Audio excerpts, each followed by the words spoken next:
and thanks to everybody for coming on to this call. So this is the last in the series of the Developing Your Practice, the SAI Spring Development Week. I'm Aileen Waterman and your MC. This is my first time. Please be gentle with me as MC. And I'm delighted to introduce our two presenters. So we've got Caitriona McGrattan from SETU, who's going to talk about funding opportunities. And then she's going to be followed on her hot heels there by Colleen Doyle from UCD. And Colleen's going to talk about helping you with those successful applications. So all round of applause there for Caitriona, who's going to pop on there and share her screen with her presentation. We're probably going to try and see if we can keep questions to the end, but if there's anything quick and short and sharp in terms of a question to answer after Caitriona's presentation, I'll see if I can pick up one or two. So thanks so much, Aileen, really appreciate it. So the idea for this session came out of our recent seed funding application. So that was announced pre-Christmas and applications were due after Christmas.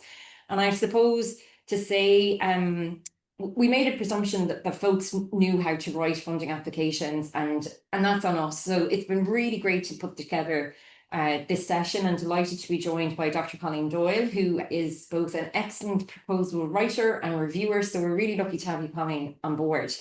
To start with, I'm just going to cover a couple of possible funding avenues that you may or may not be aware of. And I'm really mindful that folks watching this are coming from different angles. So there may be something, that I'm going to talk to that you're like, well, I know all about this. And then there might be something where you go, oh gosh, that's new to me. So just bear in mind that this is broad stroke stuff for everybody. So, and I'm also going to start with a disclaimer, which is that the funding opportunities I'm mentioning are spread across the institution. So please do contact your own departments, your internal departments, for more information. I have said #collaborate. I see Vicky on the call. Our Collaborate conference is a great motto for how we're going to go ahead with these funding applications, because as I say, lots of them are based within, I say based, but are kind of managed within departments. So to jump straight in, one very close to my own heart is the National Forum for the Enhancements of Teaching and Learning in Higher Education. So that, while it sounds like it might be teaching and learning, it does cover all of us. You can see the mission statement there. Super, thanks folks, thanks for understanding. So just to say that I'm going to be speaking about possible funding avenues, and to note that the funding that I'm recommending or talking to you about is probably managed by a particular department within your institution. So I'm proposing that you contact those departments directly, because they may have different ways that they want to do the funding. So we are going to be looking at a number of different funding opportunities. The first one I want to speak to is the National Forum for the Enhancement of Teaching and Learning. So folks might think that this funding is only for people who are teaching and that work in the area of assessment, but actually if you see from the mission statement that really the National Forum is around teaching and learning, and those who support learning as much as those who teach. And a really good friend of SAI, Dr. Brian Gormley, would say that we're all educators. So with that in mind, the National Forum is available to all of us. And you can see the strategic priorities listed there in terms of what the National Forum are working on. And I know from folks, from talking to people, like artificial intelligence is something that we're really bringing into student services, education for sustainability and student success. So one of the main funding avenues within the National Forum is SATL funding, so Strategic Alignment of Teaching and Learning Enhancement Fund. This is given to each institution and each HEI that's funded through the HEA. And the idea is that it's non-competitive funding. The institutions don't have to put together a proposal, they're automatically given it. And then each individual institution decides how they want to spend it. There are broad themes that have to be focused on. So for example, at the moment, it's on education for sustainable development, digital transformation, and academic integrity.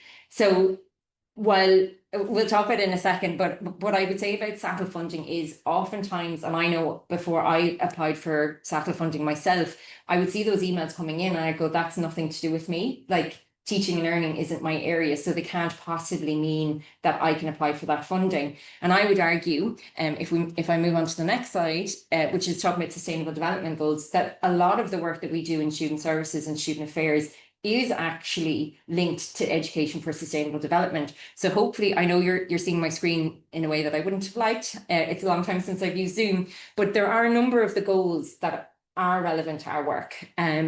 For example, health and well-being, number 3, SDG number 3. Everything we do is about quality education, SDG number 4. But see some of the others: gender equality, decent work and economic growth. I think a lot of our work falls into that space. Sustainable cities and communities, infrastructure.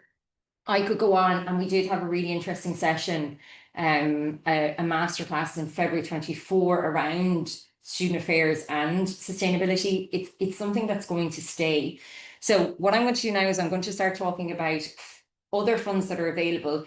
And I know Colleen's going to go into greater detail, but I think what we need to open our minds to is that just because something comes across and says, you know, strategic funding or funding related to sustainability, I think we need to start thinking about things a bit differently, and the opportunities may be there for us, but we're just not tapping into them. So with that in mind, and thinking about sustainability and the goals there, another fund that people might be interested in is this new Inclusive Environment Fund, which was announced in April 25.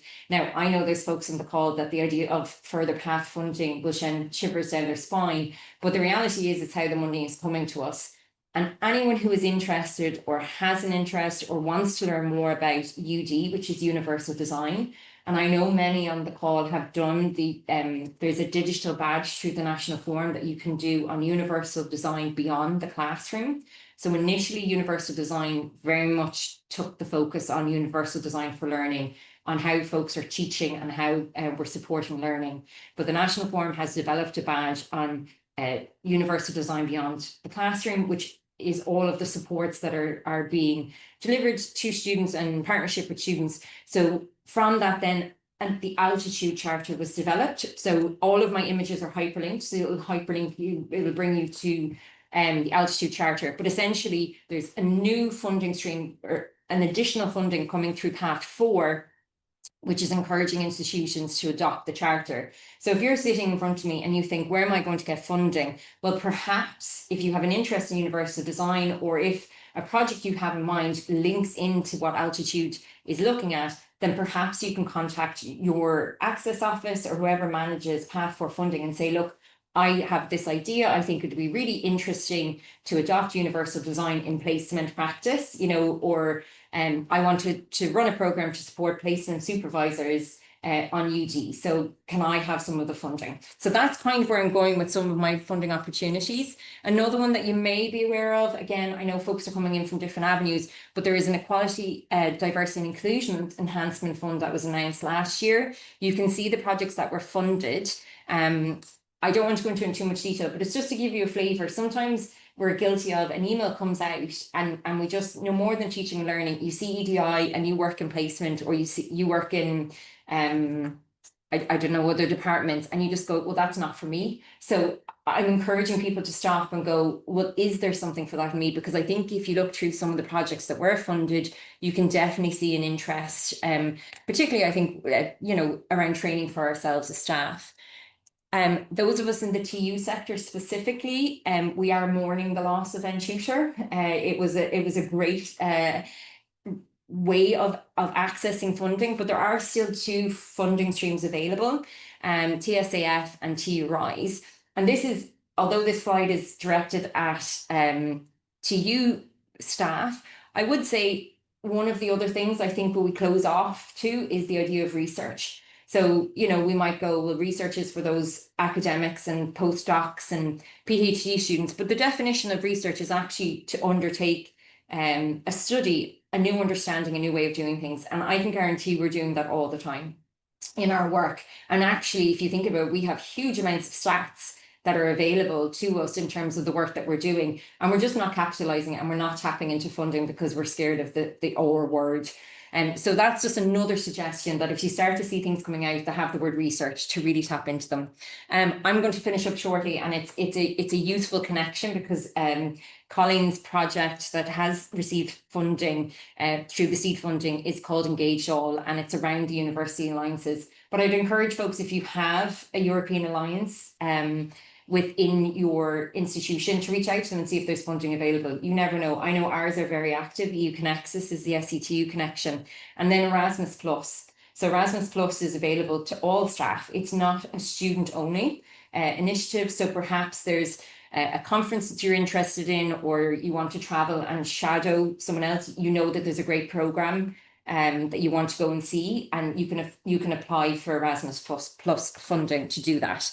I'm going to end with conference attendance, because I do think that while we are talking about funding proposals, and perhaps they're for big initiatives you want to do, small initiatives, events, I think conference attendance is something that's becoming harder and harder for people to access funding for. So just to bear in mind that, you know, there may be a discount if you are presenting, to keep that in mind. There are scholarship schemes. Do you think I could find any when I was looking? I know NASPA have it, but I've personally availed of them. You write an application about why you should be funded. Maybe there's a support scheme through HR, through learning and development, around accessing conference support schemes, travel. Oftentimes the academics know this stuff and we don't. So it's really just about tapping in and asking the questions. And then two really useful resources that I came across that I think are just fabulous. If you are asked to justify why you want to go to a conference, there's two examples there of justification, you know, and they go into just great detail of how you can, you know, justify, but what you will get out of it, and you can make your case. So that's where I'm going to leave it. I've definitely gone over time with my technical issues, so I'll leave my questions to the end, Aileen, and I'll let Colleen jump in. Cool. Listen, thank you so much. It was really, really interesting. Colleen has put herself forward for, you know, help if anyone's interested in the UDL beyond the classroom. And also she's really, you know, interesting noted just what's happening with your own institution's University Alliance. Could be really interesting. I myself was in Vienna last week on a staff mobility program, and it was really, really worthwhile, worth the paperwork, work, and worth the U-Bahns, the trains, the getting lost, but all the learning was amazing. So I'm going to pop you over now to Colleen, and she's going to talk to us now about her successful applications piece. So thanks, Colleen. Great. I hope everybody can see my slides okay. If somebody can just say yes or no. Yes. Yes. Great. Thank you. Thank you. So I'm delighted to be here to share some secrets about developing successful funding proposals. And just to say, there are a lot of words on the screen. I did that purposely so that my slides will make sense to everybody afterwards. And I hope you can use my slides then as a resource when you start developing your next funding application. So what we are going to cover today is basically two main ideas here, which is what makes a grant application complete, but then not only that, how can we move a completed application into the greatness zone? So I'm going to give everybody 1 minute. Do not worry, there's no role play that's going to happen or breakout rooms, but I'm going to give you a minute, and I want you to think of this. It's kind of the same question, and if you want to, you can jot it down next to your computer or whatever. We probably won't have time to share, but I want you to think, what makes a good application for funding great, if you know, or what you think you might know. Another way of looking at that is what differentiates a it's okay application with, you know, why haven't we funded this sooner? I'm going to set a timer for 1 minute, so please go right ahead. If you want to, you can put things in the chat box, whatever you'd like. It's just to kind of get your brain juices flowing.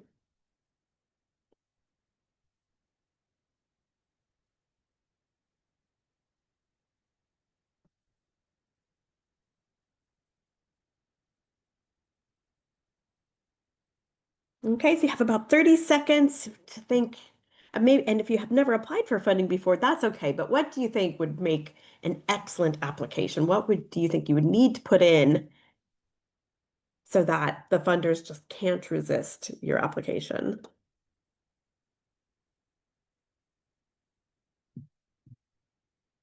Okay, about 10 seconds.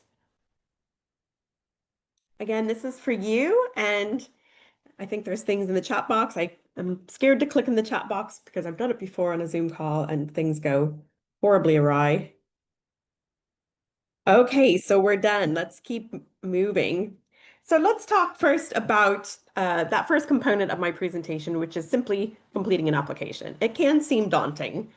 But what I want you to think about is first, let's think about the basics, okay? And I always say to students or to colleagues, do not make this too difficult, okay? This is not rocket science. That's the good news. I don't have a degree in rocket science. First thing to ask yourself is, do you meet all the eligibility requirements, or is your idea going to meet all the eligibility requirements of the funder? Now, this might seem rather elementary, but you should keep in mind that just because there is money available does not mean your application is going to get it, okay? And it's probably best to avoid the, sure, let's just throw it in, let's see if something sticks mentality, because that's not a good use of your time or a colleague's time, certainly not good use of the reviewer's time.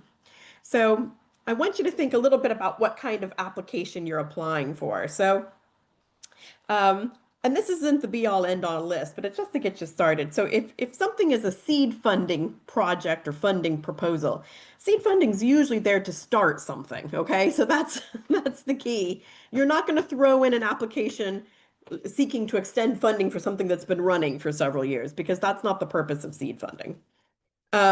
Project funding is usually what it says on the tin. It's usually for a time-bound project or a set of activities, okay? Project funding for 6 months, project funding for 2 years, so on and so forth. We're quite comfortable with those types of applications often. Research funding is, again, as it says, it's to support efforts to generate new knowledge, okay? Research funding may or may not have a practical application. And then operational funding, which is monies that are going to make something happen. Okay. Another thing to think about is, do you know how your application is going to be evaluated? Now, this is critical, okay? Because it's absolutely necessary to know how and who will evaluate your application, okay? So things you might want to be aware of is, are there weighted questions? Sometimes on grant applications, you know, there's 25 points here or 10 points there. That gives you an indication of potentially how much detail is needed or how much length is going to be requested for an answer. Are specialists reviewing your application? Do you know their language or the lingo that they use? Is there a particular problem that the team evaluating your application is looking to solve? Okay, right to that problem. And does your application match previously funded projects? So sometimes you can find maybe on a website previous award winners or previous grant applicants. Do a little research and find out who has received funding before if it's a long-term funding scheme. Are you in the same zone? And if not in the same zone as previous applicants, then you need to think about how you're going to justify your application. Now, something that's very important is this once upon a time. Once upon a time, there was a need, and you need to be able to explain why your request is not only important, but is absolutely necessary. So something you can ask yourself and think about answering this through the application is maybe, why hasn't the project been funded before? Is it perhaps because the need is new? There wasn't a need before for the funding, but now there is because perhaps things have changed. Maybe you're looking for a request for some cross-institutional funding, and in that case, a third-party funder can be very appropriate, such as Student Affairs Ireland or the HEA. Or maybe something has changed, okay? So here's part of your story. There was something happening before, something has changed. Maybe we have new staff and we have the capacity to do something different. So we're asking for funding. Maybe there's a whole new unit in the university. Maybe there's a new whatever. Okay, so what? Okay, so sometimes grant applications can fall down on the so what, answering the so what, you know, oh yes, I know you need money and you'd like money, but like, what, then what? Like what's going to happen? So it's really important that there's a very clear articulation about how something or someone's or a process is going to be improved or changed due to the funding. So, for example, just to give the example of my project that was funded, and this was a collaboration between UCD and ATU. Our basic reason for being was that, we wanted to form a community of practice that was multi-institutional, and it was based on need, because previously we didn't have European University Alliances even established, and now that they were, there are people who are working to support student engagement and projects. The third-party funding is helpful in that, because that way it doesn't look just like a UCD or an ATU run. So that's very attractive, not only probably to SAI, but also to the other institutions we're hoping to recruit in as part of the community of practice. Okay, so let's say you're working on your grant application and you're like, Colleen, I know to answer all the questions and I know whatever. So how do you move it from kind of meh to great? Okay, so let's talk about moving beyond just answering the basic questions and filling in the blanks. Something that I think is very key for people to consider is, how is the funder going to benefit? And I think this is oftentimes the last thing on people's lists when they are seeking funding, because they're like, oh gosh, if only we had the money, we could do this and we could do that. And here's why it's important and it's necessary and everything else. But the funder wants to know what they're going to get out of it. Okay, so it's not just about you or your project or your great idea. So ways to consider this, and it needs to be explicitly put in to the application, even if it's not asked, even if there's not a box saying, how are we going to benefit from giving you the money? It may not be asked that clearly, but ways you can work through that is to look at the funder's mission. Do they have a vision statement?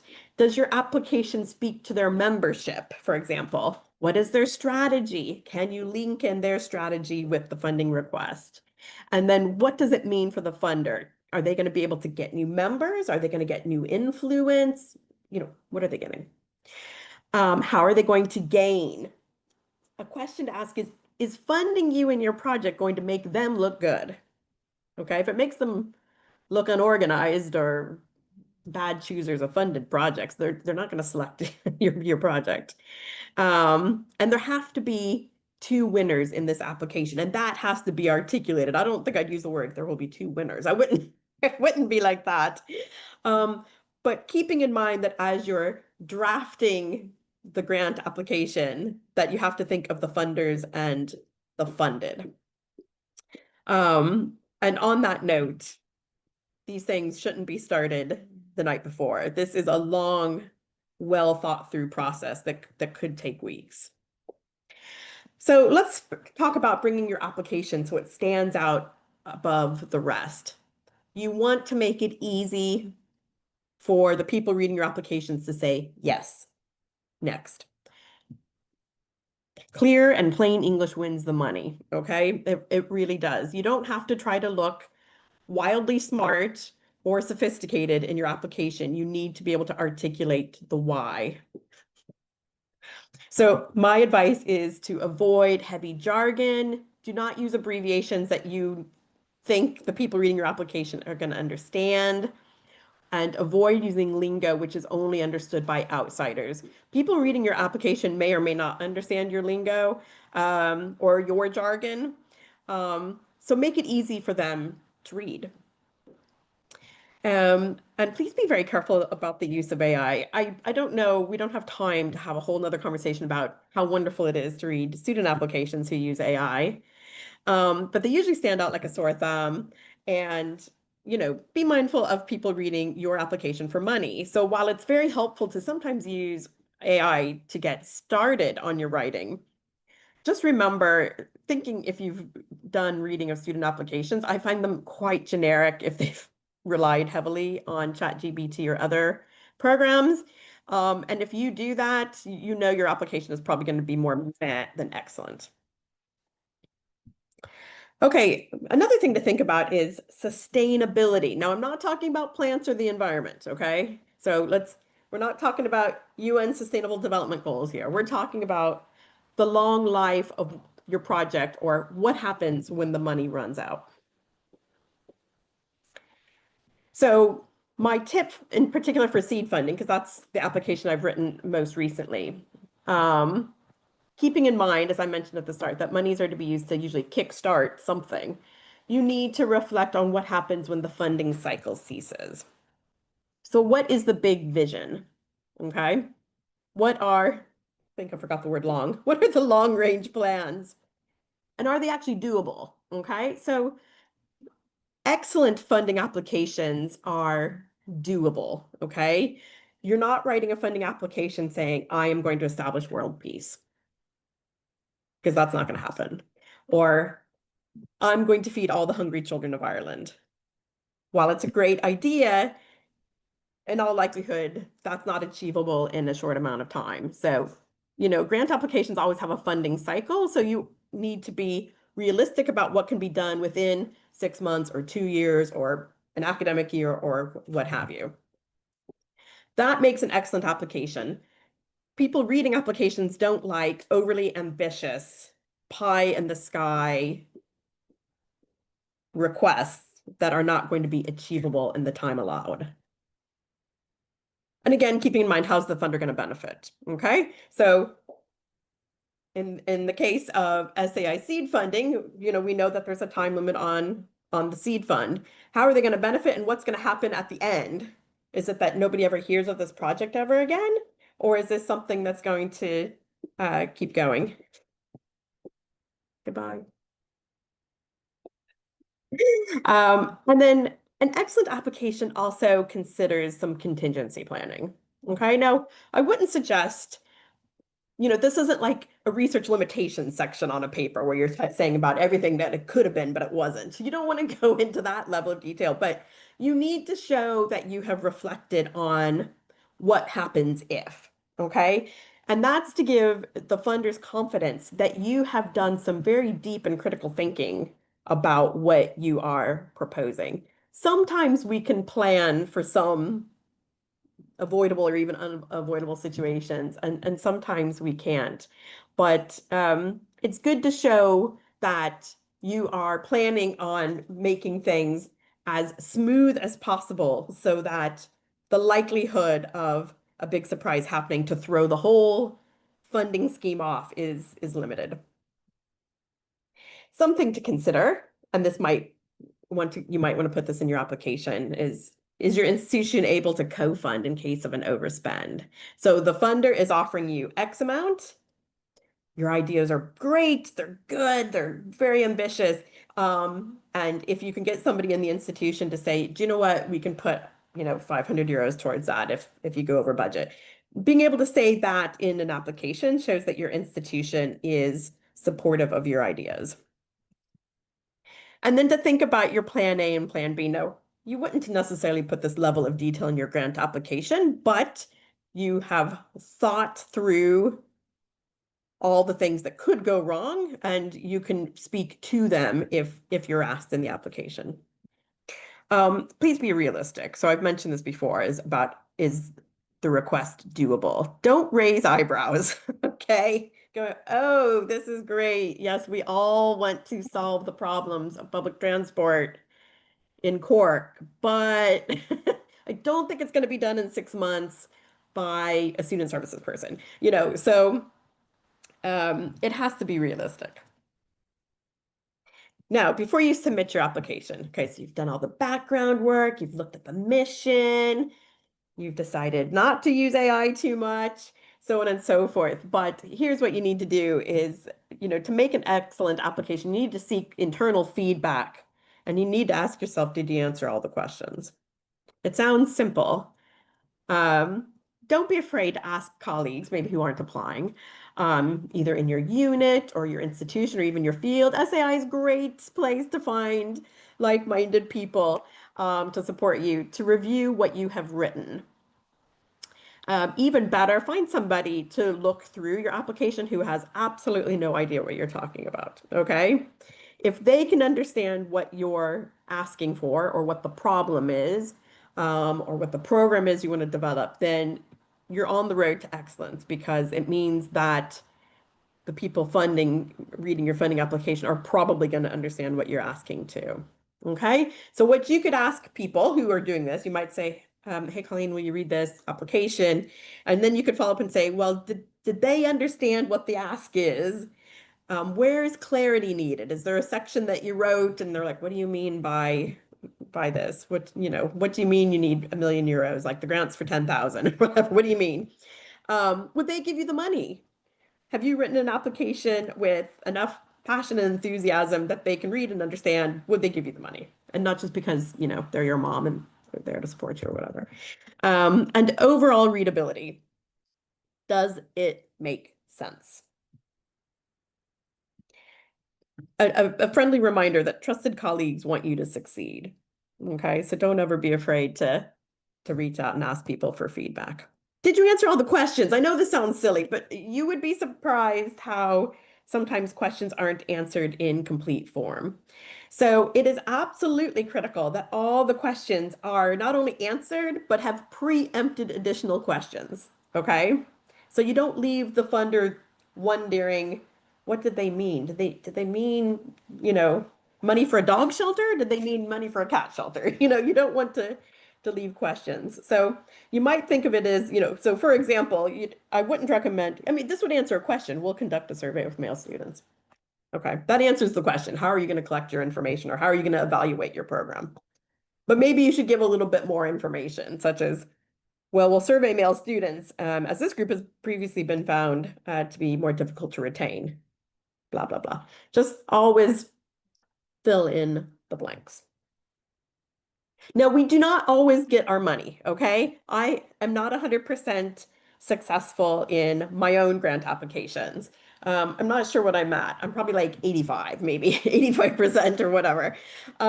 We don't always get the money. And it's really, I get sad if people say, well, I just crumpled it up and I threw it away, or I deleted the file. I was so mad, or I was so upset. No, please don't do that, because maybe it is an excellent idea you're working with, but maybe the timing wasn't right for whatever reason. So if you have the opportunity to get feedback from the organization doing the funding, or if they offer it, please accept it, because somebody has taken time to write suggestions on how you can improve your application for next time. Hopefully that's the tack they take.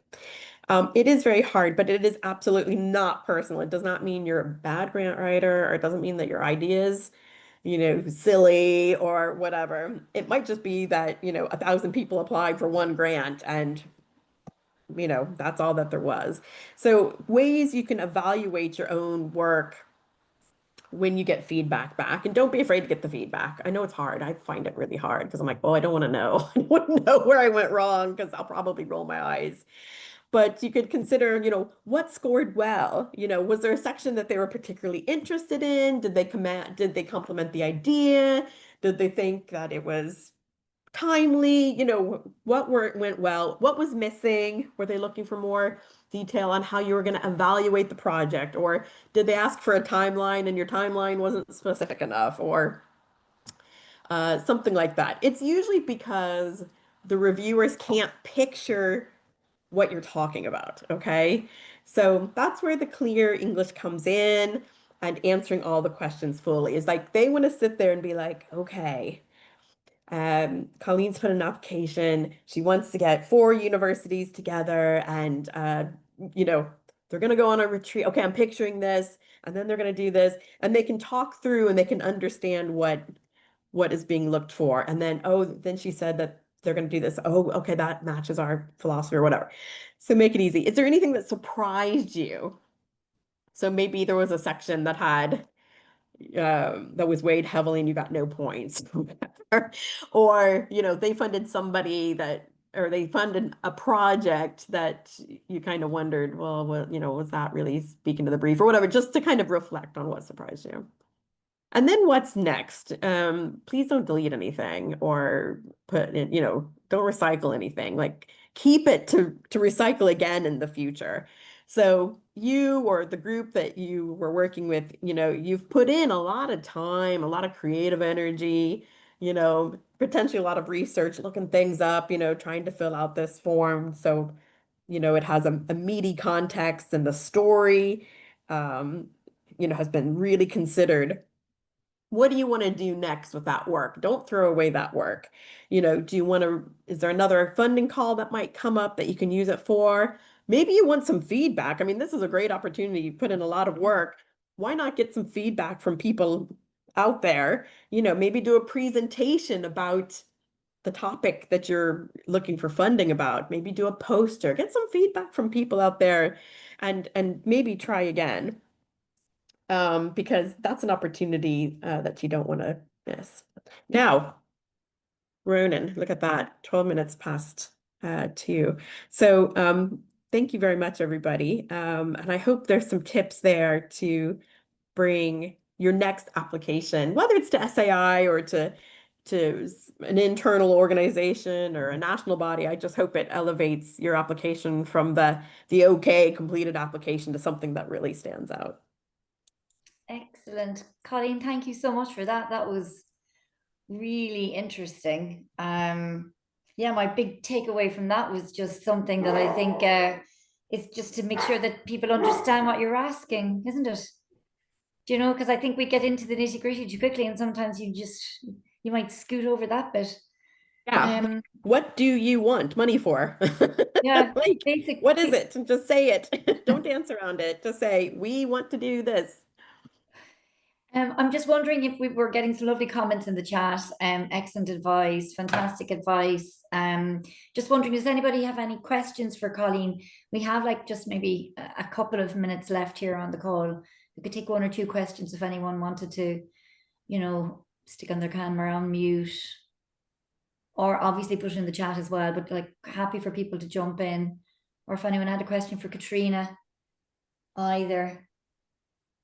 Can I just say, while folks are thinking about their questions, we did have a look through people's comments before the session, and I think one interesting comment that stood out was around the idea of a central platform for funding. So you'll see from the opportunities that I shared that they are very much institutionally led, and then different departments can be gatekeepers as such to that funding. So, you know, I can't say SATU funding will be announced in ATU on such a date. So that's why I was proposing that folks would contact departments directly. But I do think, and we are very lucky to have both Shane and Ronan on the call, because what might be interesting is a section in the website. If there was funding that we knew was coming, that was, you know, at a kind of a sectoral level, that we could put it up there. So that's certainly something that came to mind that we were talking about just before we came on the call. So thank you for submitting that as a question, because it's prompted a good idea for the new SAI website.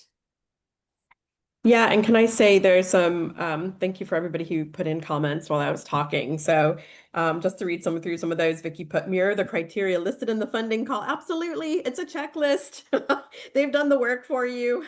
So make sure you're answering, you know, every bit of that. So if the criteria are listed in 5 bullet points, make sure you have those 5 bullet points covered. It's just like applying for a job. You know, you wouldn't apply for a job and mention 3 of the desirable requirements. If you already have all 5, you would highlight all 5. Clodagh makes a good comment, you know, relates to funding stream. Make it relevant, yes. And it's topical. You know, why is it topical now?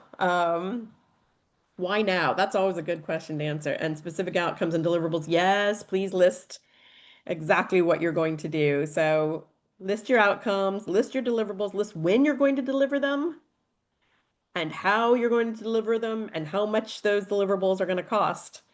Yes, Linnea, absolutely. Capturing impact and evaluation. How are you, that's something I should have put on the slide. How are you going to evaluate the success of your grant? That's oftentimes in the grant call, but if it isn't, volunteer how you're going to know that you are successful. And just tell the funders, we're going to have a conference to bring people together. We are going to survey the group that has been participating. We're going to do a Zoom call and blah, blah, blah. Just tell them how you're going to do it. So thank you, everybody. That's all I have. No, I have to compete with everybody next time there's a funding call. So actually on that, I think that's a really good point. And it speaks to what you said, Colleen, that, you know, I've talked about funding that maybe typically student affairs folks haven't been going for, the SATL fundings, the EDI funding. I think if we start to see folks in student affairs and student services applying for that, it's a win for all of us, because it becomes the norm that we are aligning, and actually it's in the title, it's alignment, but that we are acknowledging the whole of institution approach to supporting our students. So I think the more of us that are applying, then it becomes the norm. So I would love, you know, yes, if we are all applying for something national, we could see ourselves as competition, but a win for any one of us is a win for Student Affairs Ireland, as we get it to become the norm of this is how we approach funding. And that's going back to my thing about research. It's like we do research, and I know a couple of years ago we had a really interesting session with Caitriona O'Sullivan. You know, I think this is an area that we can start to push, because we're doing it. We are doing it. Can I just give one last comment before Ronan jumps on to shut us down? Can I just say that if you have never ever done a grant application, that's okay. My best advice is to find somebody in your institution who works on grant applications and just say, hey, I am interested in learning how these things work. Can I watch you do this? Or can I, you know, you may not even be at the place where you're like, can I contribute?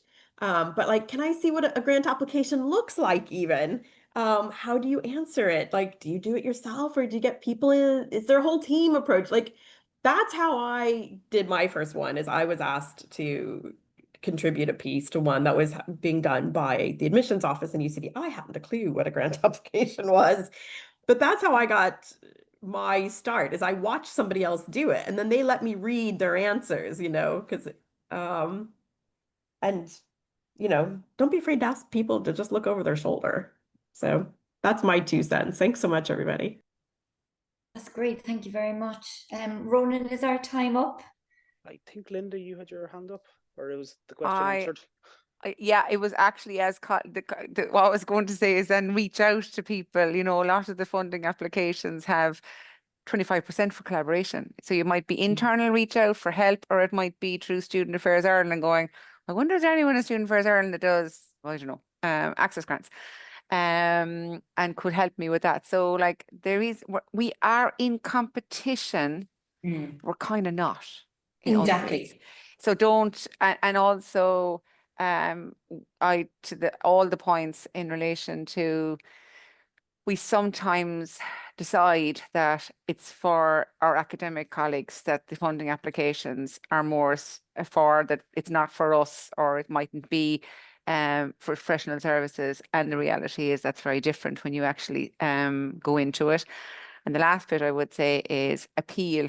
You know, you might get a no, like, so there was a recent application I was involved in, and we got some of the funding, and I was going, okay, so we got some of the funding, we didn't get all of the funding. So we appealed to see, could we get all of the funding? And on the basis that we applied for funding that's going directly to a student, it's not going for overheads, heat and light and staff costs.